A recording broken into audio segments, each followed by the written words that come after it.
Pagi-pagi, selamat pagi. Okay, so pagi ni kita nak meruan. Dah lambat sikit lah, 9.38. Tengok jam. Hari ni keluar lambat, balik kerja tak set up lagi. Semalam lupa nak buat. Kau lupa tak sempat. So pagi-pagi ni lambat sikit lah. Juga rushing. Tengok macam banyak anak ruan tu. Okay, so aku nak test hook hari ni. Aku nak test hook daripada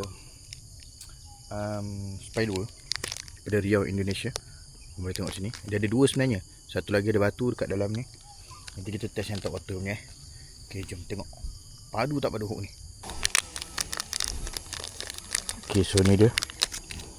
Aku pairkan dengan SP Ozmi Super Baby Paddle Pop lah. Sebab ini memang dia buat khas untuk SP-SP yang jenis macam ni. So ni nak buka pun senang. Nampak ni, nak pasang dia pun senang. Lepas korang buat lubang macam SP biasa, korang cucuk je. Tengok ni. Tengok dah masuk kan. Dan bila dah masuk kan, korang klik balik. Nampak ni, korang klik balik. Okay, lepas tu korang masukkan belakang. Hook dia tebal weh. Macam Raptor Z pun ada juga. Macam kalau single hook, siapa yang kuat apa? Raptor Z lah kan. Macam Raptor Z pun ada juga. Nampak ni. Okay, ni untuk dalam lah. Dalam so kita simpan. Sebab semalam main dalam tapi kompau.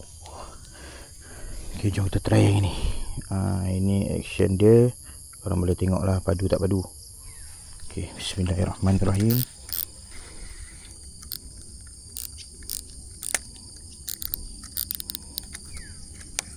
Bismillahirrahmanirrahim. First cast of the day. Makan. Makan. Dia kejar. Nampak tu. Dan kalau kena dekat sama-sama, contoh rumput kan, dia tak sangkut. Nampak? Kebanyakan SP kalau kena rumput dia sangkut tau. Tengok. Yang ni dia tak sangkut Aku memang respect gila lah. Okay, jom kita terus mancing.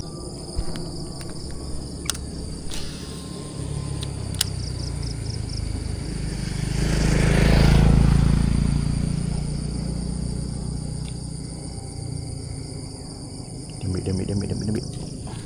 Curut. Daripada jauh dia dah kejar dah. Aduh.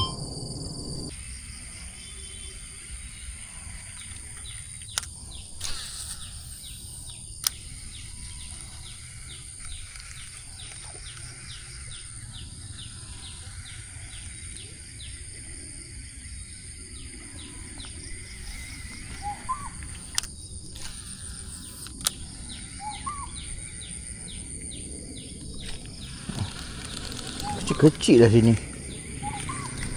Semua ikan kecil-kecil. Tak ada ikan yang besar-besar ke sini?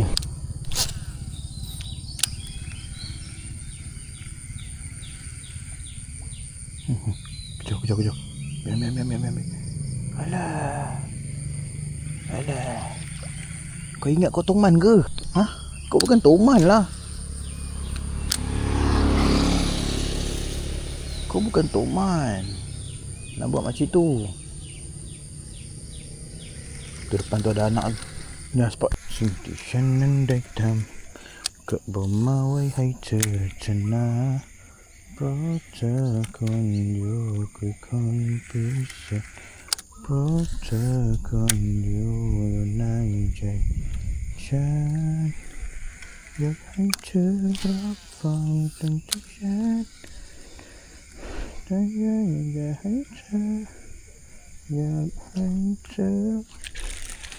Alah, lucu lah guys. Tak makan solid. Tapi tak apa. Tak makan solid, makan ekor. Tapi nampak dia tak lucu tau. Dia best dekat situ. Nampak makan ekor. Kalau kena betul-betul tadi, nangis.